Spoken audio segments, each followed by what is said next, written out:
क्रांति की राह पर हम तो चलेंगे, भीम का साथ निभाएंगे। बाबा साहेब નો સાથ જે લોકોએ નિભાવ્યો છે કેવો ક્યાં સુધી લેલો તો ક્રાંતિની રાહ સાવાને કીધી સાંભળજો બે ઘટના આપું બિરસા મુંડાને એવું કહેવામાં આવ્યું કે બિરસા કદાચ ને આ જેલમાં તારું મૃત્યુ થઈ જાય તો તારી કોઈ છેલ્લી અંતિમ ઈચ્છા ખરી સાંભળજો ખાસ કે બિરસા મુંડા કદાચ ને જેલમાં તારું મૃત્યુ થઈ જાય તો તારી કોઈ છેલ્લી ઈચ્છા ખરી તો કે હા છે તો કે શું તો કે જો મારું મૃત્યુ થઈ જાય ને તમે મારી શમશાન યાત્રા કાઢો તો મારા પગને બહાર રાખજો હે કે મારા પગને બહાર રાખજો કેમ કે મારા લોકોને ખબર પડે કે બિરસા મુંડા આજી થાક્યો નથી બિરસા મુંડા આજી હાર્યો નથી બિરસા મુંડા આજી થાક્યો નથી ક્રાંતિ की राह पर हम तो चलेंगे એમને નથી લાગતું સાહેબ આ ભગતસિંહને જેથી ફાંસી દેવાનું ટાણું આવ્યું અને બરોબર આમ હવે ઘડિયું જાતી હતી ને એ સમયગાળાની અંદર ભગતસિંહને કીધું કે ભગત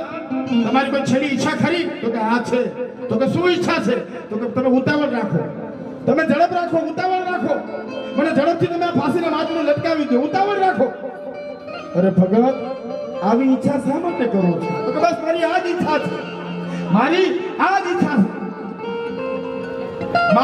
ઈચ્છા છે કે તમે ઉતાવળ રાખો ઝડપ રાખો અરે ભગત આવી ઈચ્છા થોડી કરાય તો કે નહીં મારો આ જ ઈચ્છા છે કે તમે મને ફાંસી દેવામાં ઝડપ રાખો ઉતાવળ રાખો ઝડપથી ટાઈમ બગાડવામાં મને આ ફાંસીના માટલે લટકાવી દો ભગત આવી ઈચ્છા કેમ કરો છો ત્યારે ભગતસિંહ બોલ્યા કે તમે ઉતાવળ રાખો ઝડપથી તમને અહીં લટકાવી દો કારણ કે આ લટકીને એક ભગત મરશે અને ભારતમાં 1000 ભગતો જન્મશે 1000 ભગત જન્મશે મોતની મજા છે મોતની મજા છે તમે કેવું જીવતર જીવા છે એનો અંદાજો મોત આપી દીધો આખા જીવતરનો અંદાજો આપી દે હે માં બેન દીકરી સૌથી વધુ કદાચ ને બાબા સાહેબને ચિંતા થઈ તો મહિલાઓની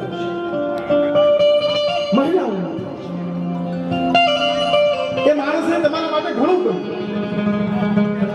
તમે ખાલી કલ્પના કરો તમે આપથી 70 વર્ષ પહેલા આગળ વયા જાઓ અહીંયા 12 લગ્ન થતા અહીંયા દેવદાસી પ્રથાઓ હતી અહીંયા વિધવાઓના પાછળ લગ્ન ન થતા એ કદાચ 13 વર્ષે લગ્ન થઈ ગયું વિધવા થઈ ગઈ હોય તો 13 વર્ષે થી જીવે ત્યાં સુધી ધોરો હાડલો વાળ ઉતારી નાખે એ તમારું મોઢું જોવા કોઈ રાજી નહીં અપસુકન કે અપસુકન તો વિધવાનું મોઢું ન જોવાય વિચાર તો કરો ગામની અંદર બજારના ચોકમાં 5 વર્ષ મારા બેઠા હોય ત્યાંથી તમારે નીકળવાનું હોય તો ચપ્પલ કાઢી લેવાના હાથમાં લઈને આવવાનું આવી જંજીરોની વચ્ચે તમારા લગ્ન થઈ ગયા ને તમારા હગા બાપ એમ કેવું કે મરી જાજે પણ પાછી આવતી નહીં આવું કે ભલે તને ત્રાસ આપે ગમે કરે તો તારે ફરિયાદ કરવાની નહીં આવી યાતનો તમને તમારા પતિની પસંદગીનો અધિકાર નહીં ઉપરયાની પેલી રાતે ખબર પડે હી અસાંજી કિસ્મત કોઈ જાતના અધિકાર જ નહીં અને અત્યારે દીકરીને જોવા દીકરો આવે હવે તો દીકરી જોવા જાય હામી જોવા આવે પછી દીકરો દીકરીને જોઈને વયો ગયો પછી બાપ છે ને દીકરીને પૂછે કે તને ગમે છે તો દીકરી એમ કહે કે નહીં તો કે દારૂ તારી ગાડી એ તું કરોડપતિ હોય તો તારા ઘરનો મારી દીકરીને તું ગમતો નથી આવું હતું પેલા એ ચાંદખેડા આવું હતું પેલા સામે જોજો સામે હા પેલી બાજુ હા પેલી સાઈડ જોજો પેલા એમ કહેતા કે મરી જાતે પણ પાછી આવતી નહીં અત્યારે દરેક તકલીફ પડે તો ફોન કરી કે જોની ભાઈ તારો બનેવી છે એ બહુ બોલે છે બધા આવતી રે પેલી સાઈડ જોજો એમ કે બેન તું આવતી રે આપણે જોઈ લઈએ પછી બેન આવે ઘેરે બેન ભાઈ બે જાય પોલીસ સ્ટેશને 125 ખાધા ખોરાકી ઘરેલું હિંસા અધિનિયમ 2006 એ ગમે એવો ચમન બંધ હોય ને હાથ જોડીને આવે અમને છૂટા કરો 10 લાખ રૂપિયા થાય 10 લાખ દેવો તો છૂટા થાય અમુકનો તો પૈસાની વાત કરતી છૂટા નથી થયા આવું પેલા હતું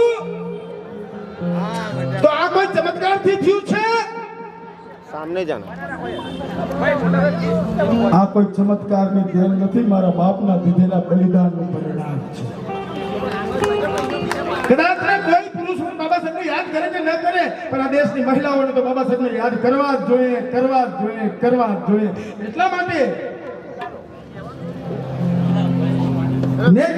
નેક નામદાર સ્ટેટ સર સયાજીરાવ ગાયકવાડ બાબા સાહેબની શિષ્યવૃત્તિ મંજૂર કરી દીવાને બાબા સાહેબને બોલાવ્યા કે તમને નેક નામદાર સ્ટેટ સયાજી મહારાજ મળવા માંગે છે શિષ્યવૃત્તિ માટે. બાબા સાહેબ આવે છે. સાંભળજો, બાબા સાહેબ આમ ઊભા છે, ત્યાંના દીવાન આમ ઊભા છે અને નેક નામદાર સ્ટેટ બરોડા સ્ટેટ એના પોતાના આસન ઉપર બેઠા છે. અને ત્યારે બરોડા સ્ટેટ બાબા સાહેબને કહે છે કે તમે જ આંબેડકર? તો કે હા. તમારે જ વિદેશમાં ભણવા જવાનું છે? તો કે હા. તો કે સમાજશાસ્ત્રનો. તો કે સમાજશાસ્ત્રનો શા માટે?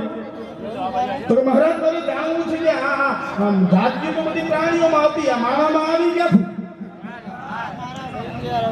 હમણાં એક ફોર્ચ્યુનરની પાછળ લખ્યું હતું, મને બહુ ગમ્યું. એમાં એને લખ્યું હતું, તું જાતિ મત દેખ, જો જાતિ હે વો દેખ.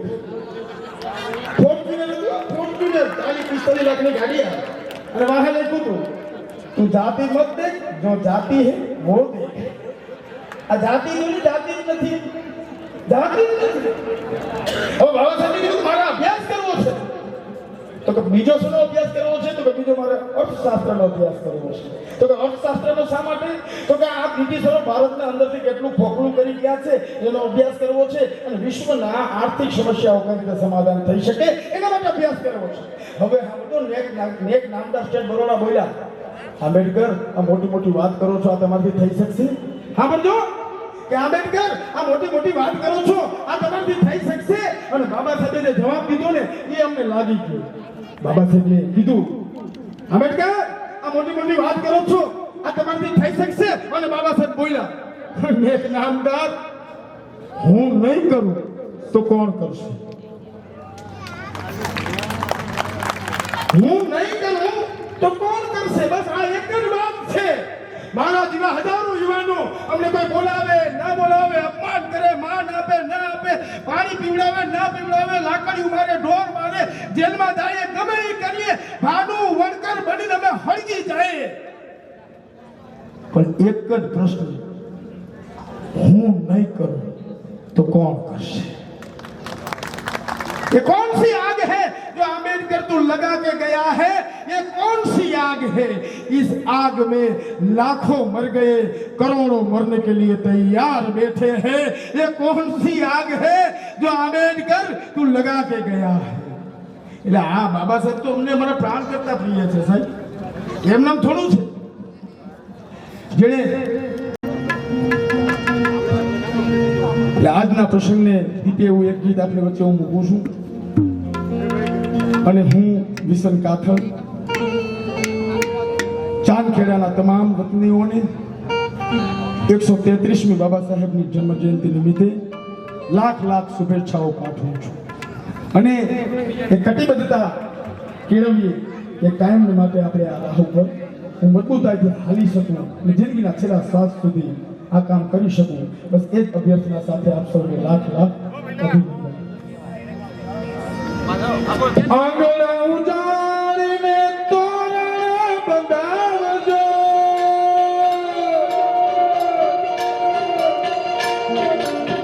ચોખા કંકુના ચોખા પુરાવજો,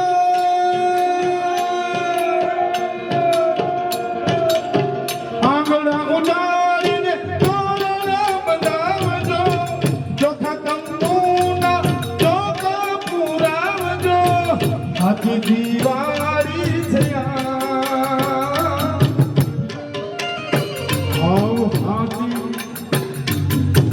હાથી દિવાળી છે જયંતિ બિમરાવણી. આવજો આવજો આવજો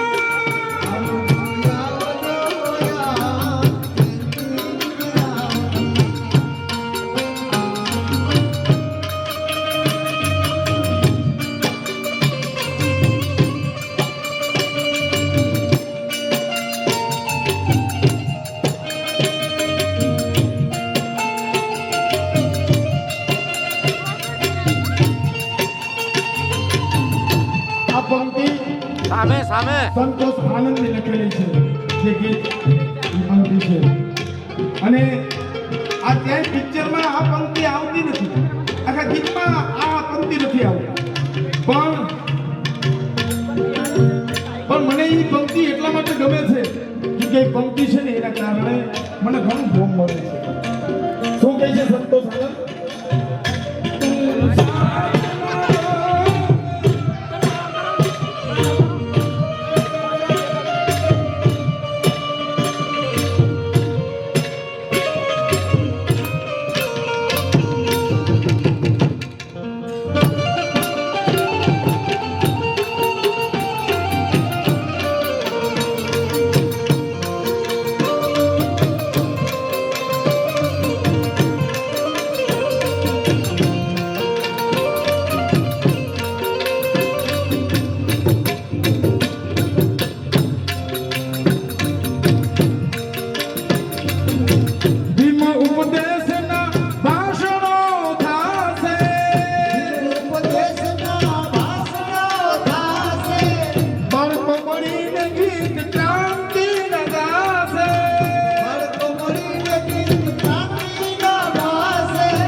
ગુના કરાર કર્યા ગાંધીને બચાવવા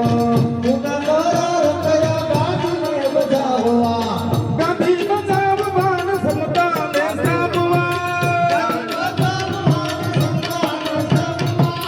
ગાંધી બચાવવા ને સમતાને સામવા આજ ભીમ બોલે છે હે દલિતોના દિલમાં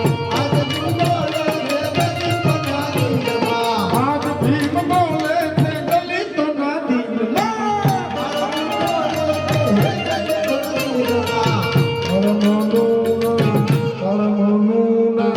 કરમોનું